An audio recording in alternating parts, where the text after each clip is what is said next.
Hi guys, and welcome back to my channel. My name's Destiny. We do all kinds of things here, and today we're going to do my Cycle 6 TBR.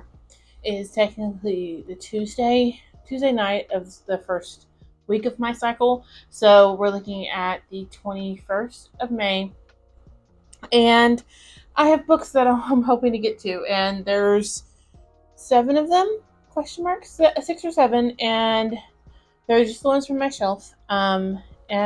Yeah, I just want to get to them. I want to get these read, and I want to talk to you about them. So let's do that. Yes, I'm having a cup of coffee. I have a few videos to film and back filming, so I need a cup of coffee. But first off and foremost, I have one that I actually finished today, but I'm adding it to my TBR because it was on the TBR before. Anyways, that is Blood at the Root by Ladarian Williams. I could be saying that first name wrong. I'm so sorry if I am. This story follows Malik. Malik is a 18-year-old or 17-year-old young man whose mother 10 years ago mysteriously disappeared, and he finds out that night that he has magic, and he starts the story off with him trying to save his foster brother from an abusive foster parent, and he is just trying to make the best out of life as he can. This book is like going to a cookout. It gives you all those vibes. It has all the summer vibes. Malik comes to find out that he has family that he didn't know he had. I'm just trying to just read the synopsis so I know how much I'm giving you.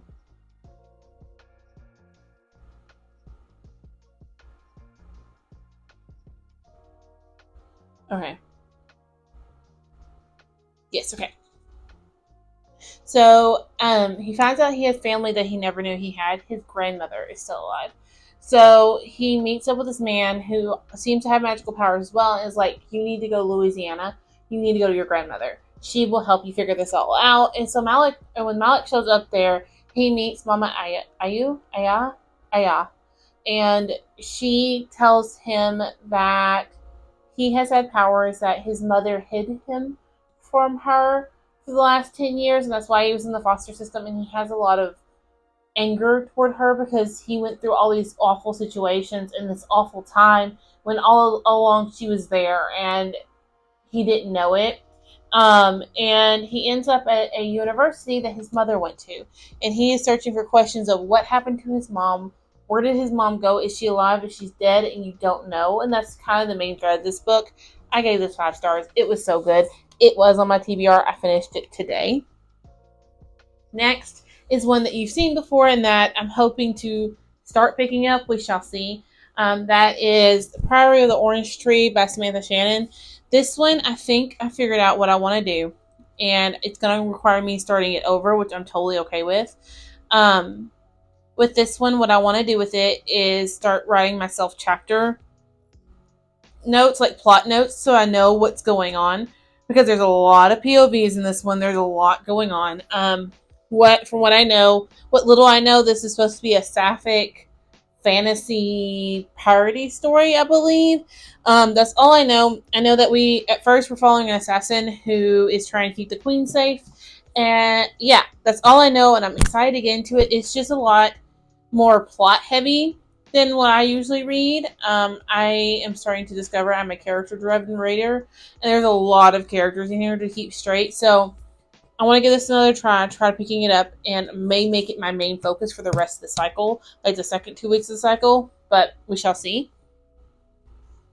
And then next I have Sometimes I Lie about Alice Feeney. This is a book that everyone seemed to be talking about on BookTube a while ago, and I happened to find it at the Dollar Tree for $1.25. I picked it up and never read it. I know it's supposed to be like a mystery thriller, I believe, and that's all I really know, and I'm okay with only knowing that. I have been in a mystery thriller kind of mood. I started reading The Last Game, I believe it's called. It's the second one in the Last Party series. I got it from the Book of the Month. Absolutely loved it. It takes place on the Welsh border between the Welsh and the English, I believe. And it interests me, like the culture interests me. So I picked it up, and I've been in such a detective thrillery mood. So I added this to my TBR because I'm in such a thriller mood. Next is one that I genuinely have been saying I want to read for a while, and I thought I was missing storyline. And the more research I do, I'm not missing storyline. Um, and I don't think the author ever got around to finish writing them. And I'm just going to go into it as blindly as possible because I've read everything publication wise up to this one. So I'm hoping to pick up Love of My Own by Elan Harris. This is the same one who wrote The Invisible Life that I absolutely love. And now I have this one in front of me. It is my last Elan Harris on my own shelves that I have to read, and I can't wait to get my hands on more of these. I absolutely love them so much. If you never picked up an Elan Harris book, he writes mostly gay male, but really LGBTQ romances. The Invisible Life trilogy follows Raymond. Raymond is coming to terms with him being bisexual and coming out and living his true self, and that's what it's all about, is him coming to terms with that.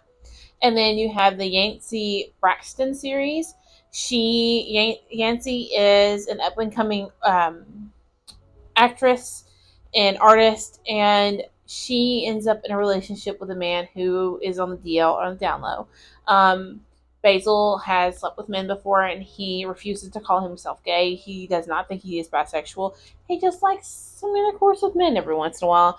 And you're following Yancey as that breaks her heart, and she learns to cope.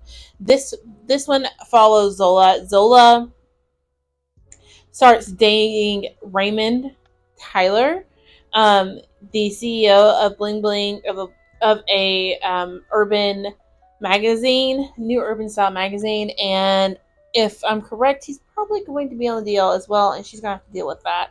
I'm excited to see where this goes and everything about it. The reason I haven't picked up before is Raymond Tyler is also the one that is the main character in the Invisible Life series. It seems to be the same Raymond Tyler. And I had not read the Yancey Braxton series when I first started this before. And there's a spoiler in that series for here, and that's where I was messing up. I still feel like I'm missing something to start this one, but I'm going to start it anyways because I am craving picking up one of his books, and I love annotating them. Next is a book that I have is a sequel to a book that I've already reread, and I reread it in preparation of picking up this one and just never did. And that is This Coven Won't Break by Isabel Sterling. This is the second one, and this is a sequel to These Witches Don't Burn. In the first one, you have a sapphic witchy tale about a young witch who is part of a coven, and they're not allowed to let people know that they are witches. They keep their secret very close. If you if magic is done in front of normal people, they could lose their powers, that kind of thing. And she is convinced that there is a blood witch in town out to get them. In the first one, you're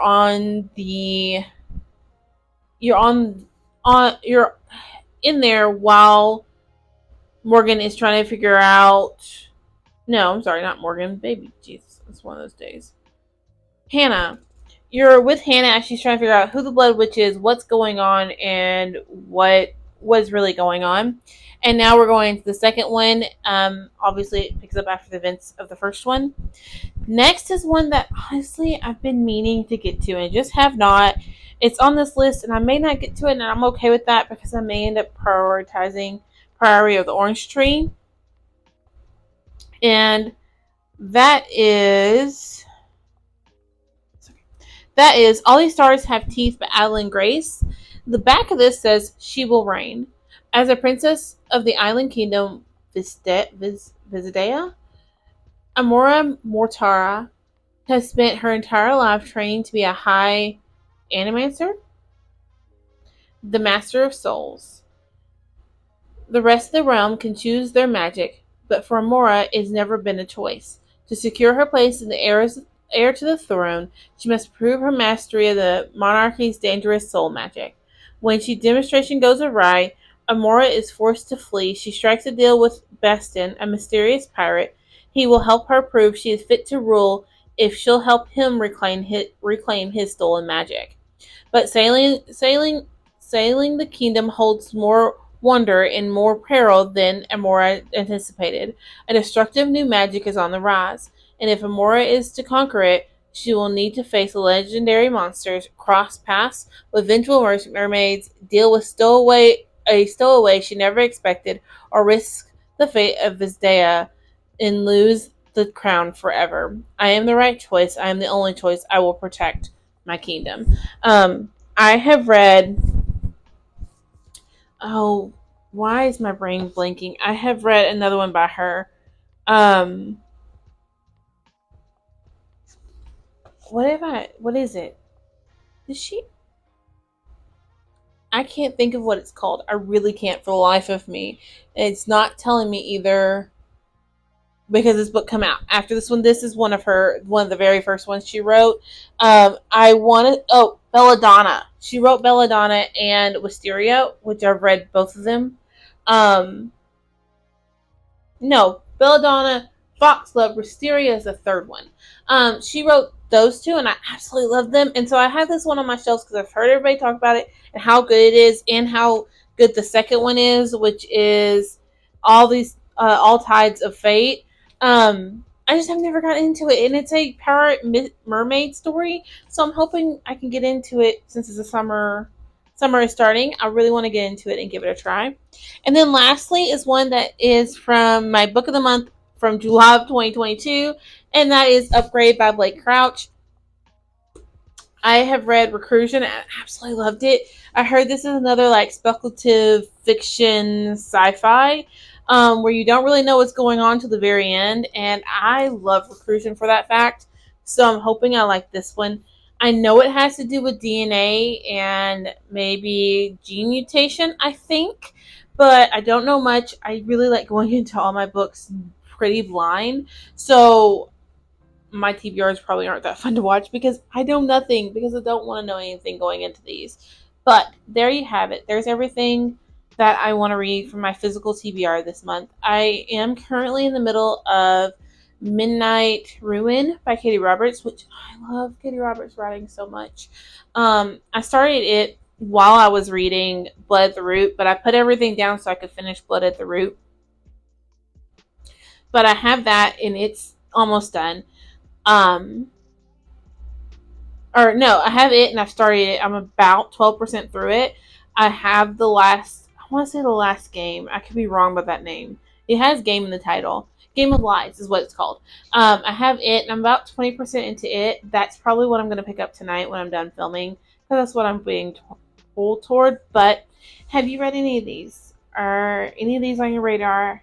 I would love to know in the comments. Leave me a comment below and I'll see y'all later. Bye, guys.